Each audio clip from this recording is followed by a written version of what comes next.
জাহাল বলে, বাতিজা আমার হাতের মুষ্টির মধ্যে কি আছে যদি বলতে পারো আমি এখন তোমারে নবী মানব, কালেমা পড়ব। নবী খুশি। চাচা তাইনি? বলে হ্যাঁ।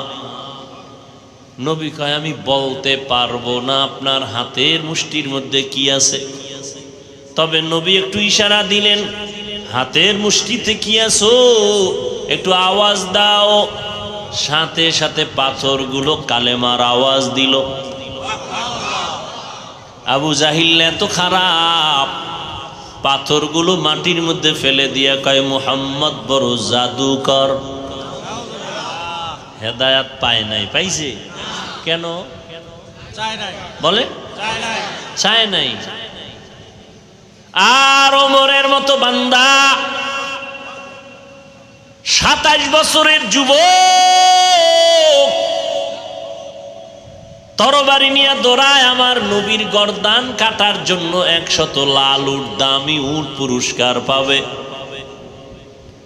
মদিনার নবী দোয়া করেন, হে মালিক ওমর ইবনে খাত্তাব, ওমর ইবনে হিশামকে ইসলামের খাদেম হিসাবে কবুল করে নাও। এই এখানে কি ডিস্টার্ব? কি মরাডারে মারো কেন? কয় লড়ে কেন? এই বাচ্চাদেরকে সামনে দিতে নাই, সব মজলিসে বসাতে নাই। এরা আজান দিলেও নিষেধ, নামাজের কাতারের সামনে রাখা নিষেধ, এদের সাক্ষী নিষেধ, ডিস্টার্ব। আল্লাহ আমাদের সব ভাইকে কবুল করেন। 27 বছরের যুবক হযরত ওমর নবীজির গর্দান কাটার জন্য গিয়া, বিস্তারিত ঘটনা আপনারা জানেন, কালেমাওয়ালা মুসলমান হয়ে গেল। কেন? ওমর হেদায়াত চাইছে, আল্লাহ হেদায়াত দিয়ে দিছেন। নবীর মন চাইছে চাচা আবু তালিব কালেমাওয়ালা হয়ে যাক।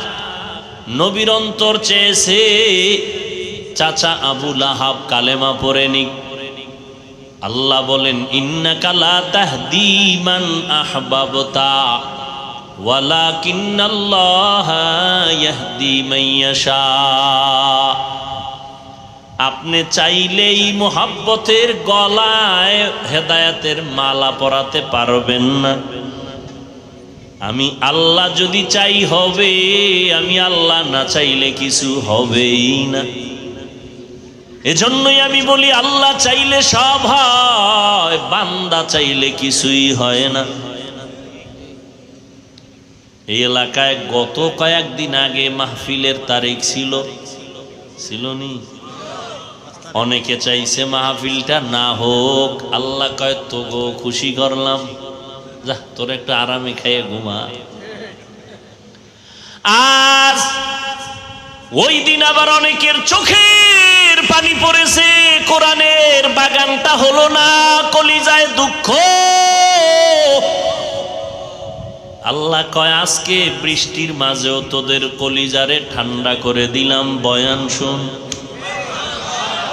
আল্লাহ চাইলে সব হয়, বান্দা চাইলে কিছুই হয় না। আল্লাহ যদি চায় সব হবে, বান্দা চাইলে কিছুই হবে না। কাদের কুদরতুদারি বরকামাল আন্তা রব্বি আন্তা হাসবি যুল জালাল তুহি কাদের জলিলুল্লাহ জাহাদার বহর হালে তুহি মেরা নেগাহদার। আল্লাহর খেলাটা বুঝছেননি? যারা মাহফিল চায় না ওগো খুশি করে দিছে, আর যারা কাঁদছিল হওয়া দরকার, আল্লাহ এদেরও কি করলেন? আপনারা খুশি না? আবার না হওয়াতে যারা খুশি, হেরা যদি আজকে হওয়াতে আবার বেজার হয়, তাহলে এটা ইনসাফ হবে না। এটা ইনসাফ হবে? তোকে তো একবার খুশি করছি, কয়বার খুশি চাও? এটা ইনসাফ না। আফসুস লাগে। যারা ইসলাম নিয়ে উল্টাপাল্টা কথা বলে এদের নিয়ে কোনো মন্তব্য নাই।